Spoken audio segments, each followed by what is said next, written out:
They say it was a cold and terrifying night in October 1917.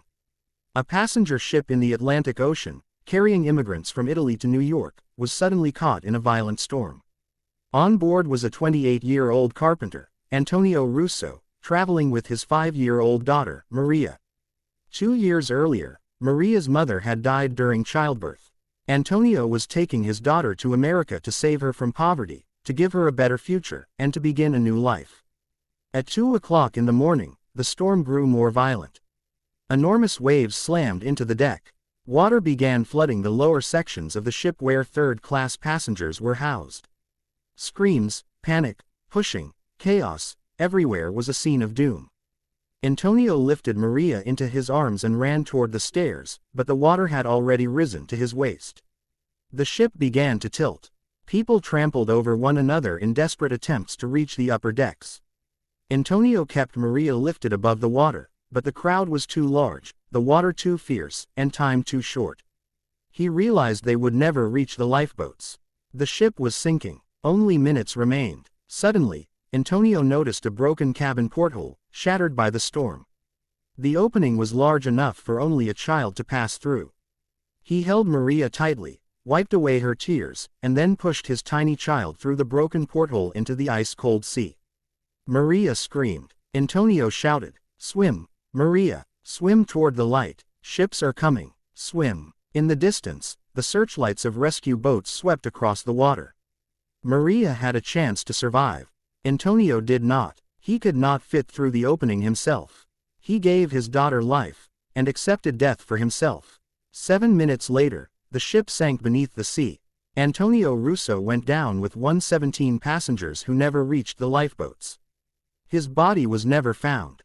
45 minutes later, a rescue boat pulled Maria from the water.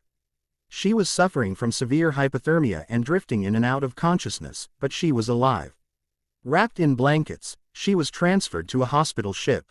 Maria was alone, a 5-year-old orphan, a foreign country, a foreign language, and a wound in her heart that never healed.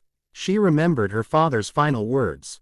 "Swim toward the light." Maria was placed in an orphanage in New York. For years, she believed her father might still be alive and would one day come for her. But he never came, because he was resting in the depths of the Atlantic Ocean. Maria passed away in 2004 at the age of 92. She spent 87 years living with the memory of the night her father pushed her into the sea so she could live. In 1995, at the age of 83, a journalist interviewed her. Through tears, Maria said, "I was 5 years old. The ship was sinking. My father threw me into the sea. I was terrified. I thought he was killing me. I didn't know he was saving me. I fell into the water, went under, came back up, and screamed. I looked toward the ship. I saw my father's face in the porthole. He was telling me, 'Swim, Maria.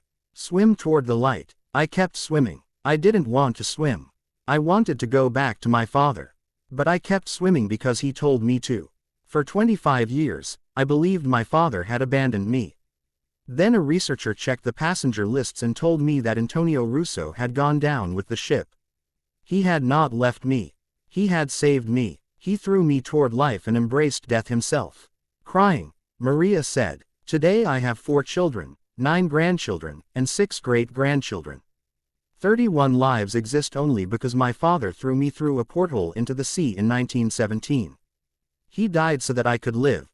Every night when I close my eyes, I see his face. Even today, I still hear him. Swim toward the light. I have been swimming toward the light for 78 years. I hope I made him proud. I hope that when I die, I will meet him and say, 'Thank you, Papa, thank you for giving me life. Ti amo, Papa, I have always loved you.'" This story is not just an accident. It is sacrifice. It is a father's love. It is the price of life. Sometimes, to save us, someone pushes us into the darkness. So that we may reach the light.